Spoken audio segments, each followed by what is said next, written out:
성도들 제2권 제22장 활활 타오르는 목탄처럼 1863년 6월 5일 T.B.H. 스텐하우스는 저녁 어스름이 내린 워싱턴 D.C.에서 에이브러햄 링컨 대통령을 만났다.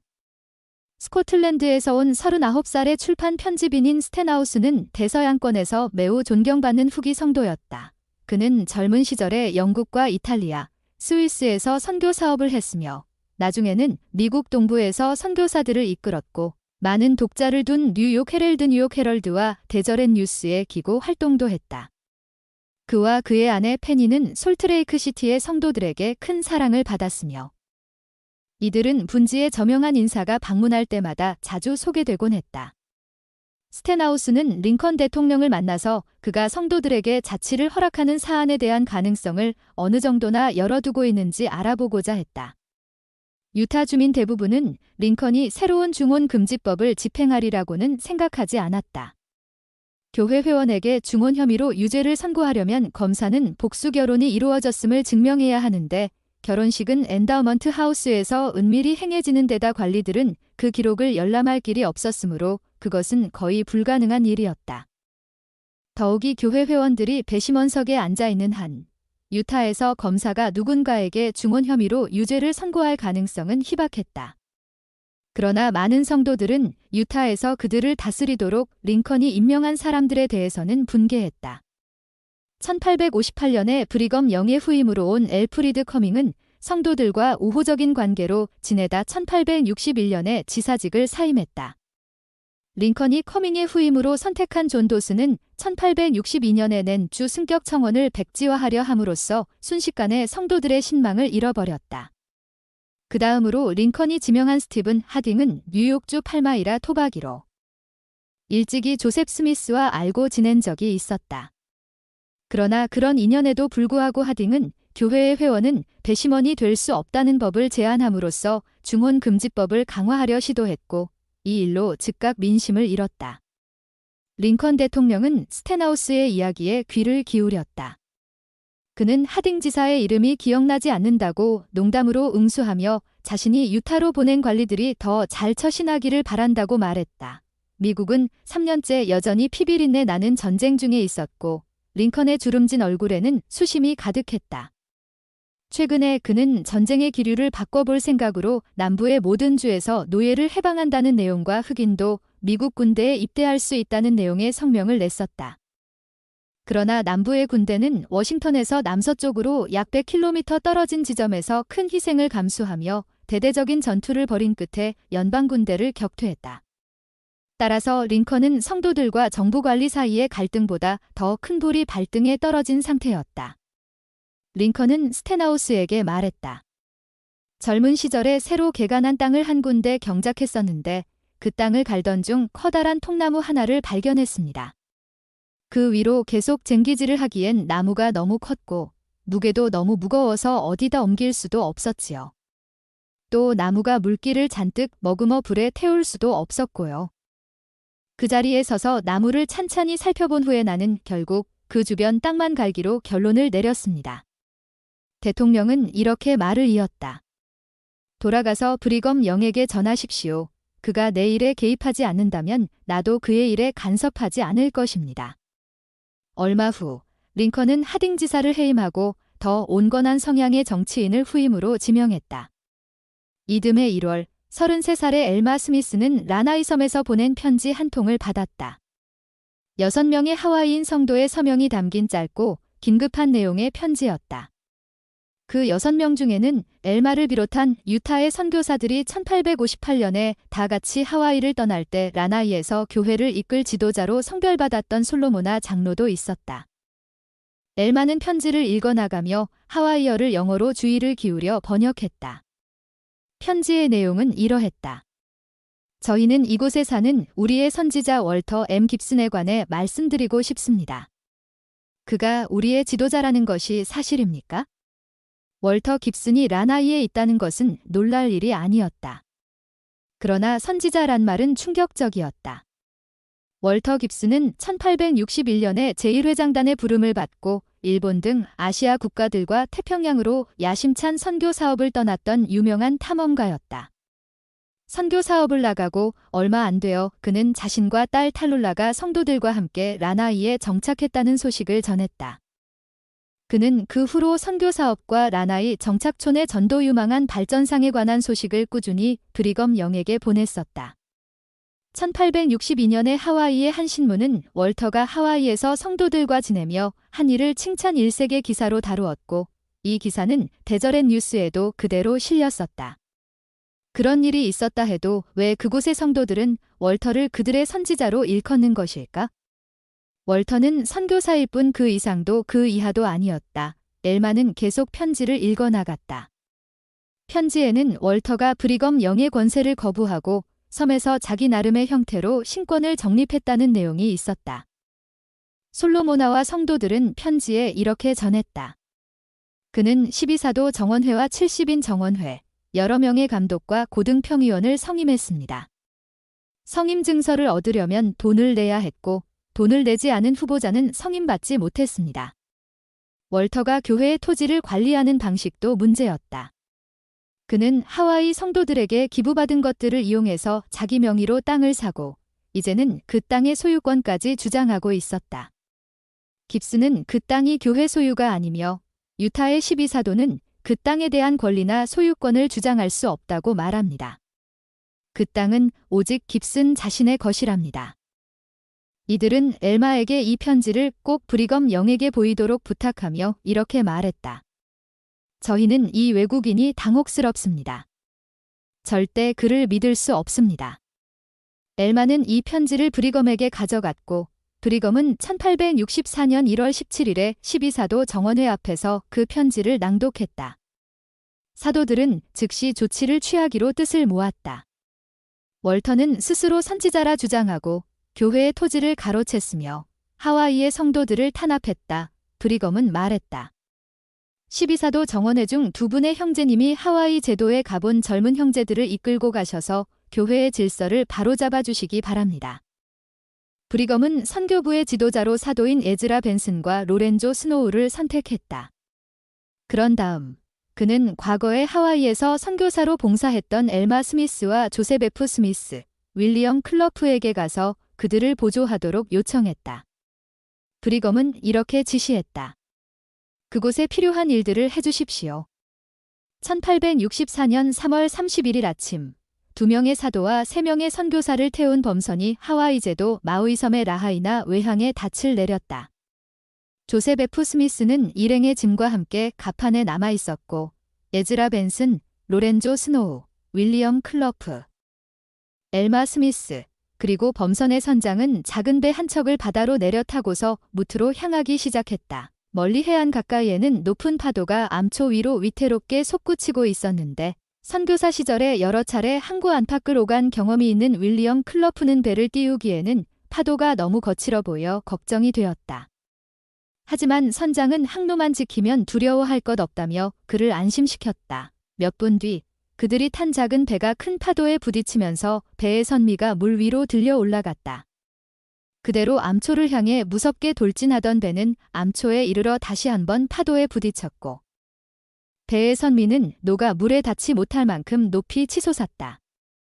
뒤이어 파도가 부서지면서 배는 완전히 뒤집혀 돌며 전복되었다. 형제들은 휘몰아치는 물결 속으로 그대로 떨어져 버렸다. 배에 탔던 사람들은 잠시 흔적조차 보이지 않았다. 그러다 윌리엄과 에즈라, 엘마가 수면 위로 떠올랐고 그들은 숨을 헐떡이며 뒤집힌 배를 향해 헤엄쳐 갔다. 로렌조와 선장을 찾기 위해 형제들이 사방을 찾아보았으나 그들은 어디에도 보이지 않았다. 해변에 있던 하와이 사람 몇몇이 이 사고를 목격하고 곧바로 그들을 구조하기 위해 달려왔다. 그중 몇 사람은 윌리엄과 에즈라, 엘마를 물에서 건져내 주었고 나머지는 로렌조와 선장을 찾기 위해 물속으로 뛰어들었다. 물에 들어갔던 이들은 곧 바다 밑바닥에 가라앉은 선장을 발견했지만 로렌조의 흔적은 어디에서도 보이지 않았다. 바로 그때 윌리엄의 시야에 하와이 남자 하나가 로렌조를 끌고 배를 향해 헤엄쳐 오는 것이 들어왔다. 일행은 뒤집혔던 배를 다시 제대로 돌려놓았고 윌리엄과 엘마는 로렌조를 물에서 끌어올려 자신들의 무릎 위에 뒤집어 눕혔다. 로렌조의 몸은 차갑고 뻣뻣한 채 호흡이 없었다. 배가 무대 닫자 윌리엄과 엘마는 로렌조를 해변으로 옮겼다. 둘이 커다란 원통을 옆으로 쓰러뜨리고 그 위에 로렌조를 엎어놓은 뒤 통을 앞뒤로 계속 굴리자 마침내 로렌조가 물을 토하기 시작했다. 이에 두 사람은 로렌조의 팔과 가슴을 향이 강한 기름으로 문지른 뒤 몸속에 남은 물이 모조리 나오도록 그를 한 번 더 통에 엎고 원통을 굴렸다. 그러나 로렌조는 아직 아무런 반응이 없었다. 해변에 있다 그들을 도와준 한 남성이 이렇게 말했다. 우린 할 수 있는 일은 다 했습니다. 하지만 당신들의 친구를 살리는 건 불가능할 것 같군요. 윌리엄도 엘마도 하나님께서 로렌조를 죽음으로 내몰기 위해 이 먼 하와이까지 그를 데려오셨다고는 믿고 싶지 않았다. 엘마는 어릴 적에 가족과 함께 미주리의 혼즈밀에서 폭도의 공격을 받고 구사일생으로 목숨을 건졌다. 그때 그는 폭도들에게 아버지와 형을 잃고 자신은 엉덩이에 총을 맞아 엉덩이 관절이 완전히 없어졌었다. 총을 맞았던 그 연기자욱한 대장간에서 엘마는 피를 너무나 많이 흘려 죽음의 문턱까지 갔으나 그의 어머니가 하나님께 도움을 구했고 영이 그녀에게 엘마를 치료할 방법을 알려주었다. 윌리엄과 엘마는 신앙을 발휘하여 다시 한번 로렌조를 살려보려 시도했다. 그때 윌리엄의 머릿속을 스치는 한 가지 생각이 있었다. 그것은 그가 자신의 입을 로렌조의 입에 대고 이 사도의 폐 속으로 있는 힘껏 숨을 불어넣어야 한다는 것이었다. 윌리엄은 숨을 들이마신 후 그대로 로렌조에게 불어넣었다. 몇 번이나 계속해서 반복하자 마침내 로렌조의 목에서 희미하게 가르랑거리는 소리가 들려왔다. 그 소리에 힘을 얻은 윌리엄은 한 번 더 숨을 불어넣었고 가르랑거리던 소리는 마침내 신음으로 터져나왔다. 어떻게 된 겁니까? 드디어 들릴 듯 말 듯한 목소리로 로렌조가 말했다. 윌리엄은 물에 빠지셨습니다. 라고 대답해 주었다. 윌리엄이 로렌조에게 자신을 알아보겠느냐고 묻자 로렌조는 이렇게 말했다. 네, 윌리엄 형제님. 전 형제님이 저를 버리지 않으실 줄 알았습니다. 형제님들은 모두 무사하십니까? 윌리엄이 말했다. 스노우 형제님, 저희는 모두 무사합니다. 그리고 돌아온 일요일, 조셉 F. 스미스까지 모두 합류한 가운데 일행은 라나이에 있는 교회의 정착지로 갔다. 그들이 도착하자 몇몇 하와이 성도들은 과거에 이곳에서 봉사했던 선교사들을 알아보고 그들이 돌아온 것을 환영하며 반가워했다. 월터는 마른 풀로 지붕을 올린 자신의 커다란 집 대문에서 사도들과 선교사들을 맞이했다. 그들의 방문을 예상치 못했던 월터는 왜 이곳에 왔느냐는 듯 불안한 눈빛으로 그들을 쳐다보았다. 월터는 형제들과 냉랭하게 악수를 나눈 후 이제 20대에 접어든 자신의 딸 탈룰라를 그들에게 소개했다. 그런 후 일행을 집으로 들여 고구마와 삶은 염소 고기 등으로 거하게 아침 식사를 대접했다. 그러는 내내 그는 형제들과 거리를 두며 형식적인 태도를 일관했다. 아침 식사가 끝난 후 월터는 자신이 하와이 성도들과 갖는 안식일 모임에 일행을 데려갔다. 공들여 복장을 갖춘 최고 감독은 회중을 모으기 위해 종을 울렸다. 성도들이 줄지어 들어오자 15에서 20명쯤 되는 청년들이 꽃과 초록 잎으로 만든 화환을 쓰고 집회소 맨 앞에 놓인 긴 의자에 나란히 앉았다. 그에 이어 제복을 입은 소년 17명과 소녀 17명이 월터가 사도로 성별한 남성들과 감독이 앉은 탁자 옆에 앉았다. 월터가 예배실로 들어가자 회중은 자리에서 일어나 경건하게 고개를 숙였다. 월터는 그들을 지나 탁자의 상석에 앉았다. 개회 기도가 끝난 후 월터는 자리에서 일어나 유타에서 온 5명의 방문객을 소개했다. 그는 이렇게 말했다. 나는 이분들이 오신 이유를 모르겠습니다. 아마 본인들이 직접 설명하실 것 같습니다. 내가 말하건대 나는 여러분에게 와서 여러분에게 땅을 사주었습니다. 나는 여기서 흔들리지도 굴복하지도 않을 겁니다. 사도들은 그 후로 이틀에 걸쳐서 은밀히 월터를 만났다.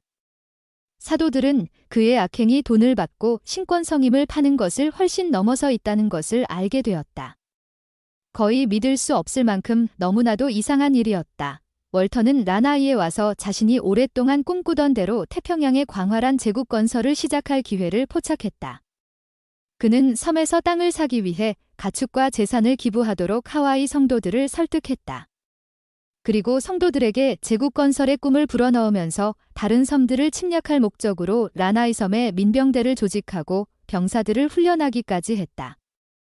또한 그는 사모아를 비롯한 폴리네시아의 섬들을 지배할 준비를 하기 위해 그곳에 선교사들을 파견했다. 사람들은 곧 그를 왕처럼 대하기 시작했다. 누구든 그와 이야기를 나누고자 하는 사람은 땅에 엎드린 채 무릎으로 기어서 그의 집으로 들어갔다. 월터는 경외심을 불러일으키기 위해 자신의 집 근처에 있는 속이 움푹 팬 바위를 성전의 초석으로 정했다. 그는 바위 안에 몰몬경과 다른 문서들을 넣고 덤불로 덮은 뒤 그곳에 가까이 가면 재앙을 겪으리라고 성도들에게 경고했다. 선교사들과 함께 상황 파악을 마친 에즈라 벤슨과 로렌조 스노우는 모든 성도를 불러 모은 후 지도자로서의 월터의 미래에 대해 이야기했다. 조셉을 통역으로 세운 뒤 에즈라는 월터가 교회의 토지를 몰수하고 신권 권세를 오용한 것을 규탄했다. 그는 이렇게 선포했다. 깁슨 형제의 회원 자격을 정지하는 것은 우리의 의무입니다. 그리고 만일 그가 지금의 행태를 바꾸고 회개하지 않는다면 우리는 그를 교회에서 파문해야 할 것입니다. 월터가 귓속말을 하자 탈룰라는 재빨리 인장과 리본으로 화려하게 장식한 서류 뭉치를 가지고 왔다. 월터는 그중 한 장의 아랫부분에 있는 세 개의 서명을 가리키며 말했다. 여러분, 이것이 저의 권세를 증명하고 있습니다. 설마 브리검 영과 여기 있는 그 두 보좌의 이름을 몰라보지는 않으실 겁니다. 로렌조는 그 서류를 읽어보았다. 그것은 단지 태평양 제도의 복음을 전해도 좋다는 선교사 허가증에 불과했다. 로렌조가 말했다. 이것은 형제님을 하와이 선교부의 감리자로 지명하는 서류가 아닙니다. 형제님이 그렇다고 추정하신 겁니다. 그러자 월터는 이렇게 답했다. 나는 영 회장을 만났습니다. 그가 내게 손을 얹고 나를 축복해 주었습니다. 또 영 회장을 만나기 전에 내가 그 감옥에 갇혀 있을 때 전능하신 하나님이 당신의 영을 내게 풍성히 부어주시면서 내가 크고 위대한 일을 해야 한다고 알려주셨습니다. 월터는 예배실에 있던 하와이 사람들에게 속사포같이 말을 쏟아내며 열렬히 애원했다. 나는 여러분의 축복사입니다. 이 사람들은 여러분의 땅을 빼앗고 여러분이 벌어들인 것을 다른 곳으로 보내기 위해 이곳에 온 겁니다. 이런 것이 사랑입니까? 여러분을 사랑하는 사람은 누구입니까? 내가 아니면 누구란 말입니까? 자, 나의 자녀이자 벗은 누구입니까? 나의 자녀와 벗들은 자리에서 일어서 주십시오. 조셉 F. 스미스는 회중으로 눈을 돌렸다. 월터의 말은 사람들의 마음을 움직였고 회중 대부분이 자리에서 일어났다. 조셉의 마음속에 슬픔이 밀려들었다. 라나이 정착촌에 대해 품었던 자신의 희망 위로 어두운 그림자가 드리워진 듯한 기분이었다. 모임이 끝난 후 월터는 이상할 만큼 로렌조 일행을 친절히 대했다. 일행이 이튿날 저녁에 섬을 떠나기로 결정하자 그는 해변까지 타고 갈 말들과 거기서 마우이까지 타고 갈 배와 선원을 내주었다. 에즈라 벤슨에게는 튼튼한 지팡이와 수중에 있던 구, 75달러를 모두 털어주기도 했다.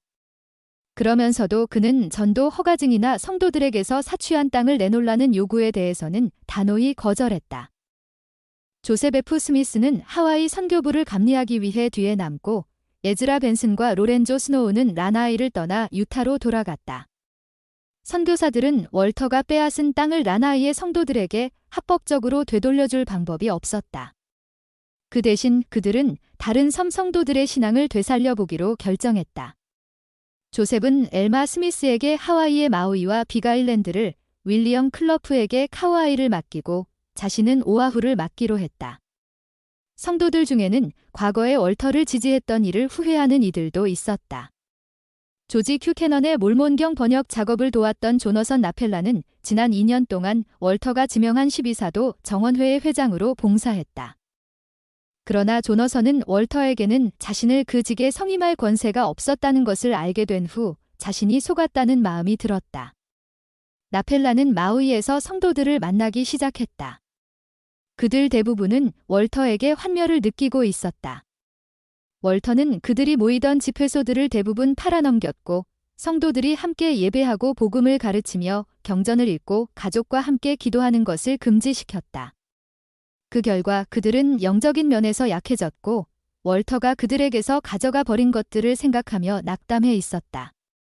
엘마도 마우이의 바위투성이 산악지대를 종횡무진 다니면서 곳곳에 흩어진 성도들을 방문하는데 대부분의 시간을 쏟았다.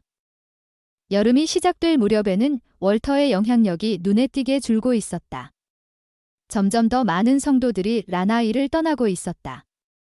그들은 주로 옷가지만 등에 지고 마우이로 왔다. 그들은 월터와 함께한 시간 동안 신앙의 시련을 겪었으며 교회로 돌아온 회원들 중에는 침례 성약을 지키는 이가 드물었다. 조셉은 브리검 영에게 보내는 보고에서 이렇게 불평했다. 복음이 과연 조금이라도 그들을 이롭게 했는지 모르겠습니다.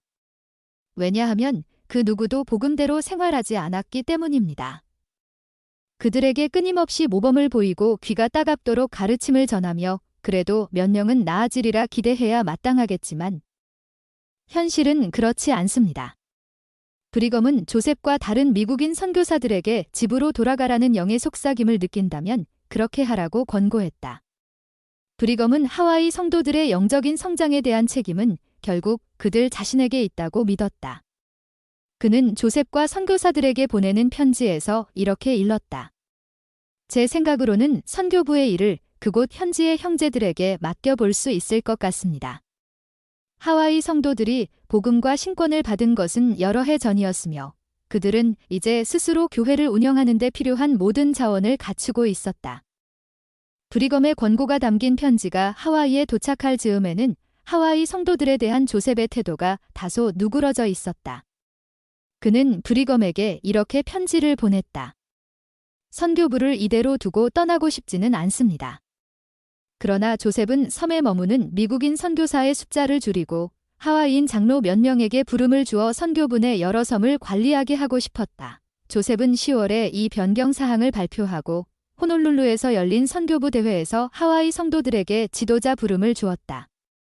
조셉이 말씀을 전한 뒤 하와이 사람인 칼로아 장로가 연단으로 나와서 교회에서 봉사하고자 하는 자신의 결심에 대해 간증했다. 여기 계신 장로님들이 처음 섬에 오셨을 때만 해도 저는 어린아이였습니다.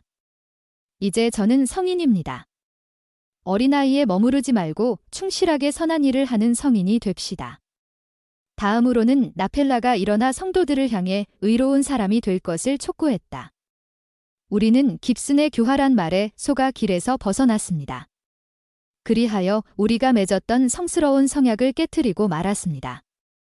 그러나 이제는 미혹된 상태에서 빠져나왔습니다. 그러므로 성약을 새롭게 하고 충실한 사람이 됩시다. 또 다른 하와이인인 카나후 나후프 장로도 간증을 더했다. 오늘 이 자리에서 우리가 들은 말씀들은 활활 타오르는 목탄과도 같았습니다. 대회가 끝날 무렵 조셉 F. 스미스와 윌리엄 클러프는 자신들은 곧 유타로 돌아갈 것이라고 공지했다. 몇 주가 흐른 뒤 브리검은 과거의 하와이에서 조셉의 선교 지도자로 봉사했던 프랜시스 해먼드를 조셉의 후임으로 부를 생각이라고 전해왔다. 라나이 정착촌을 잃은 조셉과 선교사들은 이제 성도들의 새로운 집합 장소를 찾고 있었다. 여름에 그들은 하와이의 빅아일랜드에서 좋은 선택지로 보이는 한 장소를 찾았으나 그곳은 하와이의 성도들이 감당하기에는 값이 너무 비쌌다. 게다가 라나이 정착촌이 실패한 후 집합 장소에 더 많은 돈을 들이는 위험을 감수하기를 꺼리는 성도가 많았다. 또한 가족이 있는 사람들은 기존에 자신들이 살던 섬에 있는 자신들의 집 가까운 곳에 새로운 정착지가 정해지기를 바랐다.